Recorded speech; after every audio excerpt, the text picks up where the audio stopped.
Halo para optimer sekalian, kembali lagi bersua bersama dengan Agung di dalam acara 90 hari berbagi tentang sesuatu hal yang membuat kita semangat ya, dan juga baik dari tulisan, buku ataupun juga cerita dari seseorang ya.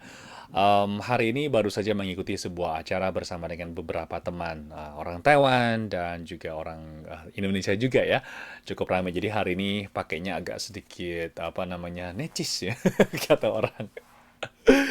Oke, jadi semangat sekali bisa bertemu, senang dan juga bersemangat sekali bertemu dengan orang-orang yang punya mimpi ya, dan punya keinginan untuk menjadi lebih baik dalam kehidupannya. Baik itu sekarang mungkin dia seorang pekerja, ataupun juga punya wirausaha sendiri, ataupun dia sudah fully totally untuk menjadi seorang pengusaha ya. Tetapi untuk masuk menjadi seorang pengusaha ataupun juga mempunyai bisnis tersendiri, pernahkah kita berpikir apakah saya sudah siap untuk menjadi seorang pengusaha? Agung belum menjadi seorang pengusaha, tapi setelah melihat tulisan ini cukup menarik juga. Dan ada 6 pertanyaan yang boleh kita renungi bersama. Anda bisa mencatatnya, lalu menjawab sendiri. Apakah sudah seperti iya atau tidak ya? Tapi sebelumnya di sini ada sebuah kata-kata yang disampaikan oleh Andrew Carnegie. Dia adalah seorang pengusaha yang sangat sukses. Dia adalah pengusaha besi di Amerika Serikat yang sudah sekian puluh tahun ya, sangat terkenal sekali. Dia mengatakan bahwa apabila karena dia percaya diri dengan kemampuan dirinya sendiri, dia mengatakan, apabila saya menghancurkan seluruh pabrik besi saya di sini dan semua bahan-bahan yang ada di dalam gedung ini semuanya musnah dan hanya saya sendiri yang ada di dalam ruangan itu, saya yakin beberapa tahun kemudian saya akan kembali menjadi rajanya besi.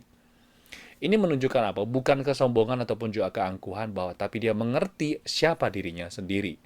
Apakah saya sudah siap untuk masuk kepada tahap berikutnya?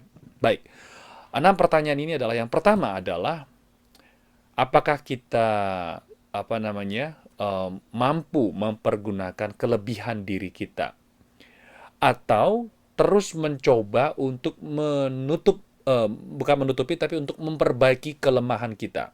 Yang pertama adalah, ya, yang mana yang Anda lakukan? Berusaha untuk mengembangkan kelebihan Anda, atau kita malah memilih untuk menyelesaikan permasalahan kita, menyelesaikan kekurangan kita, ya, menolong kelemahan kita.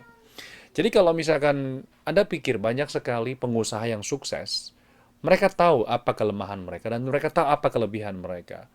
Orang yang sudah menjadi pengusaha besar, mereka tahu bagaimana caranya untuk menggunakan sebaik-baiknya apa yang menjadi kelebihannya.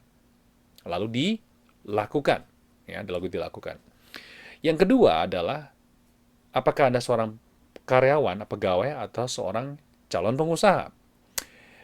Kalau misalkan Anda selalu berpikir berbuat selalu apa namanya melakukan percobaan sesuatu yang baru, yang kadang-kadang bisa menimbulkan permasalahan di dalam lingkungan Anda, membuat atasan Anda itu kesal sekali, kenapa kamu selalu mencoba melakukan sesuatu hal yang baru gitu ya. Itu mungkin Anda seorang pengusaha. Atau orang yang selalu mengejar sesuatu yang sempurna. Di zaman Orde Lama ada yang mengatakan ABS, asal Bapak senang, ya. Anda bisa memperhatikan bahwa banyak dalam lingkungan sekitar kita ini orang-orang ataupun juga karyawan biasa yang selalu menjunjung tinggi ABS, asal Bapak senang. Yang ketiga adalah, ini berkaitan juga dengan salah satu pengusaha besar itu, Warren Buffett. Dia mengatakan adalah, orang yang betul-betul sukses hampir setiap saat ia mengatakan tidak kepada semua hal. Bukan berarti seluruh ya, tapi adalah dia bisa memilih mana yang harus katakan iya, mana yang tidak, ya. Jadi kalau misalkan orang yang sudah percaya diri dan dia mengerti kelebihan dia dan dia tahu apa yang ia mau, dia akan mengatakan tidak kepada semua hal, hanya iya terhadap satu hal yang ia inginkan. Ini yang ketiga. Yang keempat adalah orang yang bisa menyerahkan tanggung jawab kepada orang lain, percaya kepada orang lain. Atau kita ini adalah orang yang selalu, nggak apa sih aja aku yang ngerjain. Dan semua beban kerja itu di tempat aku tidak percaya lagi kepada orang lain. Nah, coba dipikirkan. Pengusaha yang sukses kelihatannya mereka tidak suka ya, semuanya dimasukkan ke dalam pikirannya ya. Seperti pemilik apa namanya perusahaan terkenal di daratan Tiongkok yaitu adalah Alibaba, Ma Yun. Dia bilang dia bukan orang yang mengerti tentang komputer, dia hanya merekrut orang-orang yang pintar di bidang komputer. Ini berbeda, ya, ini berbeda. Yang kelima adalah hanya ada orang yang ingin menyeimbangkan keluarga, cinta, dan kehidupan pribadi dengan pekerjaan. Selalu ingin berusaha untuk menyeimbangkan. Tapi ini sesuatu hal yang tidak mungkin. Tidak mungkin.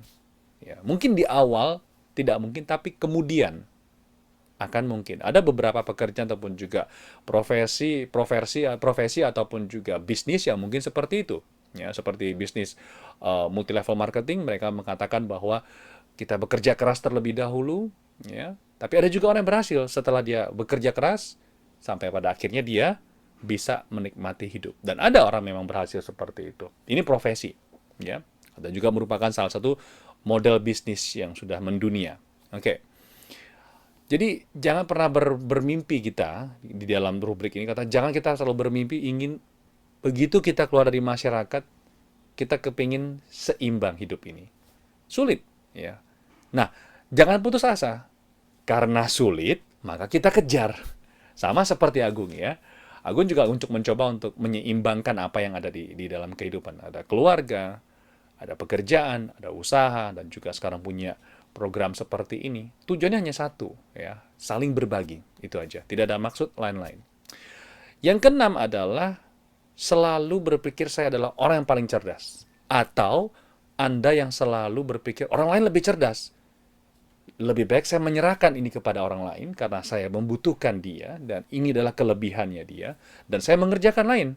Ya, ini memang perlu diperlukan yang namanya kepercayaan diri. Apakah saya percaya diri untuk yang namanya menyerahkan sesuatu kepada orang lain? Karena banyak orang yang tidak percaya diri, dia takut menyerahkan apa yang dia sebetulnya bisa, tapi diserahkan kepada orang yang lebih mampu. Ya.